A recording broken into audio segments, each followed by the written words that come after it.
এবং ঢাকা মেডিকেল কলেজের 30 তারিখের রেজিস্টার খাতার পেজ ছেঁড়া কেন তা আমরা জানতে চাই। 2, ডাক্তারদের হামলায় জড়িত অভিযুক্তদের সুষ্ঠু তদন্ত সাপেক্ষে বিচার হোক। আই রিপিট, ডাক্তারদের হামলায় জড়িত অভিযুক্তদের সুষ্ঠু তদন্ত সাপেক্ষে বিচার হোক। 3, তদন্ত কমিটি গঠন করা হলেও কোনো তদন্তের রিপোর্ট ব্যতীত কেন মামলা রুজু করা হলো? এজাহারে যে শিক্ষকের নাম উল্লেখ করা হয়েছে এই নামে কোনো শিক্ষক বিইউবিটিতে নেই।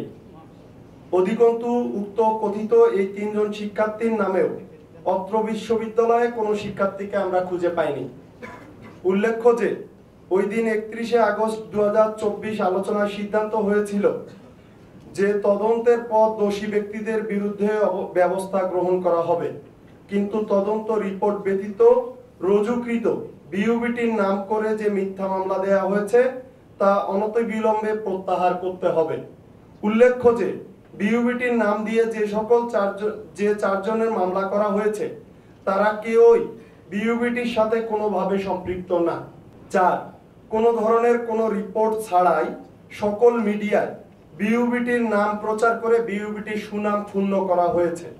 আমরা এর সুষ্ঠু বিচার চাই।